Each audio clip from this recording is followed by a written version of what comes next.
Welcome to lesson 23, and we're going to be talking about drinks.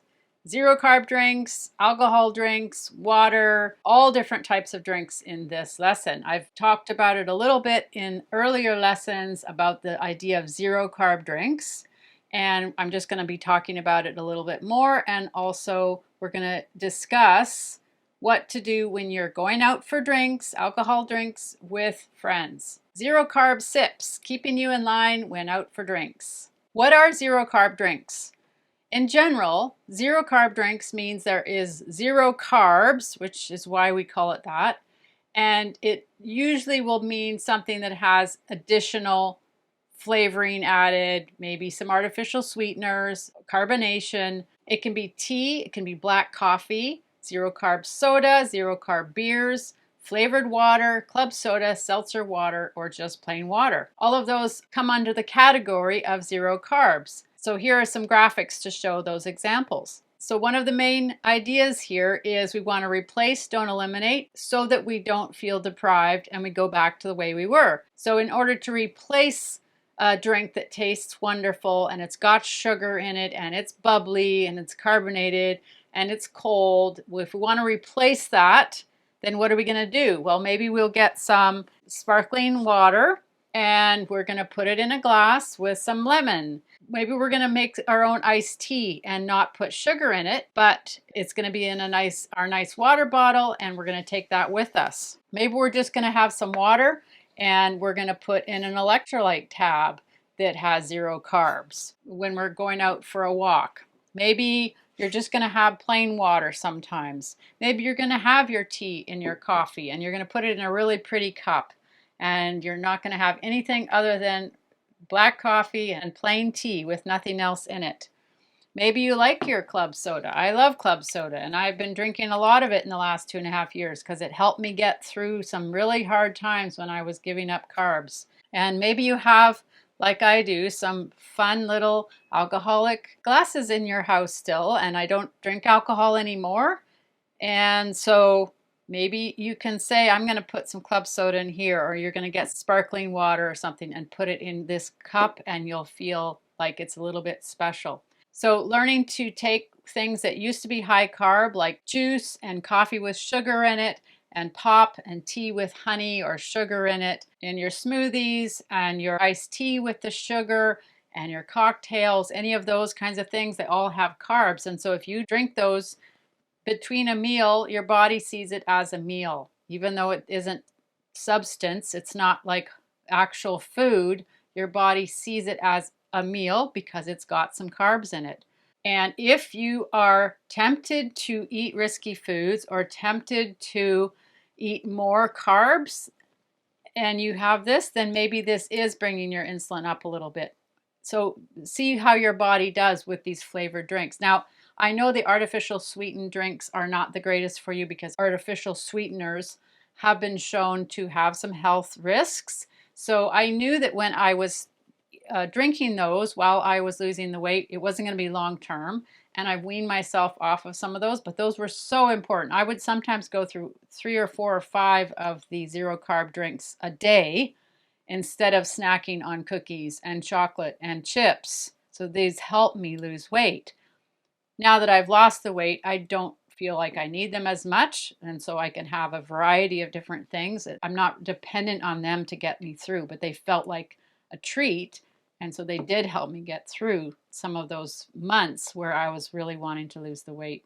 So my background is not drinking alcohol because I was in a very religious community that said alcohol was bad, so we didn't drink alcohol. I've drinking alcohol off and on over the years, but not very much. I have talked to other people who alcohol is a big part of their life. I go once a week to an Irish pub, and alcohol and beer is a big part of those people's lives, and they grew up with that. And so I can't completely relate. I actually didn't think I could be part of that group because I didn't drink beer all the time. And I don't drink beer now because 2 sips and I feel wheezy. I don't like the feeling in my stomach, so I don't drink it. It also has carbs in it and it has sugar in it, and so I'm trying to, not have as many carbs and sugar between meals. So I just don't drink beer. And so going to this Irish pub, I felt like I wouldn't fit in. And that was a stress for me. Everyone's going to say, why aren't you drinking? And people still will ask me, but not very often anymore.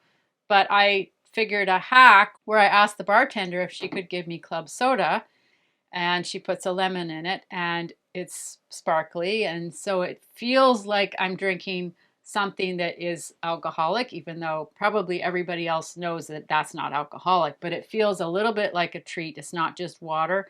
And so that's how I'm making a workaround. Other people who have had to quit alcohol, maybe because of health reasons, maybe because they are wanting to lose weight and they know that the alcohol is making them snack on other foods that are higher in carbs. You might be in this category where you're going to have to find a way to go out for drinks during this time where you're wanting to lose the weight, and you say, okay, maybe down the road I'll be able to drink alcohol again. I'm not saying everyone has to abstain from alcohol. Do your own research, see if alcohol is a good thing for you. What I've read lately is that actually alcohol isn't good for you, but then the Mediterranean diet says go ahead and have alcohol. So I'm not saying one way or the other. All I'm saying is, from my perspective, there are ways to go out for drinks without drinking alcohol. I love the taste of wine and I love the taste of dark beer. So sometimes I'll have a sip, but in general, I do not have it. But I will say there are ways around it where you say, okay, I'm going to tell everybody I'm not going to have alcohol for this year while I'm losing 50 pounds. A lot of the principles of my program about losing weight, I do see could possibly transfer over to people who are trying to quit smoking or quit alcohol. And this is just my opinion. I'm not the doctor. I'm not the psychiatrist, the psychologist, the dietitian. This is just me with a lot of years of experience with addictions, or the feeling like I can't stop eating something. And it is a substance. Sugar is a substance. And I felt like I couldn't stop because I was wanting to have it more and more. So I can see how there can be some crossover between people who are smokers and people who are drinking a lot of alcohol. Some of these principles could maybe help them also with quitting those as well. I understand there's a lot related to the environment that you're in, the people you're around that can impact it, but that's the same for sugar. It's really hard. If you're with people who are all eating a lot of sugar, it's really hard to quit that. So same idea. If people are trying to quit smoking and they're around people who are smoking a lot, people who are quitting alcohol and they're around people who drink a lot. It's the same principle. So I do think some of these principles could cross over. That puzzle piece could fit into their puzzle piece of how to quit that as well. And I'm just speaking from somebody who is around people who drink beer with this Irish group, and they just grew up drinking it. And I don't know how they don't have stomachache, because I have a stomachache when I have like 3 sips of a beer. Now in the past, I think I've been able to drink like a whole pint of beer at one point, but I had to work up to that. And it was, with a guy I was dating, and I'm a cheap date, as they will say. And anyway, so like I say, this is just my opinion, but I think some of these principles could cross over in terms of the goal setting, the habits, keeping track of things, finding other things to do. So if alcohol is an issue, and I'm just barely touching the surface of this topic right here, maybe try some of these other things that also worked for me to lose the weight and to slowly wean off the sugar might also help for weaning off of alcohol. So try a bunch of different things. When I was losing the weight, I went and bought tons of different types of, zero-carb drinks. I just filled up my fridge with it. And I said, I know this costs money. I know this isn't necessarily healthiest because of the artificial sugars and colors and artificial sweeteners, but it will help me get to my goal. It's a temporary fix. It's a temporary time to get me to my goal. And it worked. It totally worked, with all these other things too. But that was one really important thing. So that's my discussion on drinks.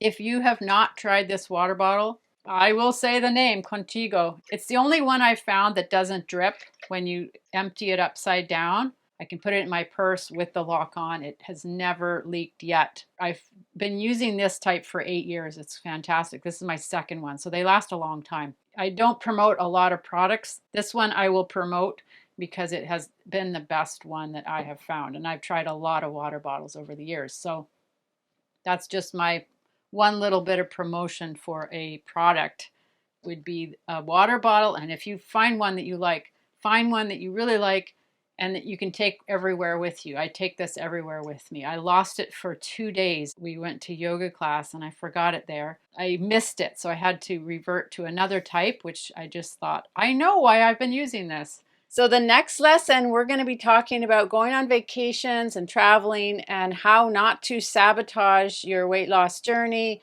how to make this work so that even if you're away from home, you can still keep losing your weight. And once you reach your goal weight, you can still maintain the weight. So see you in the next lesson.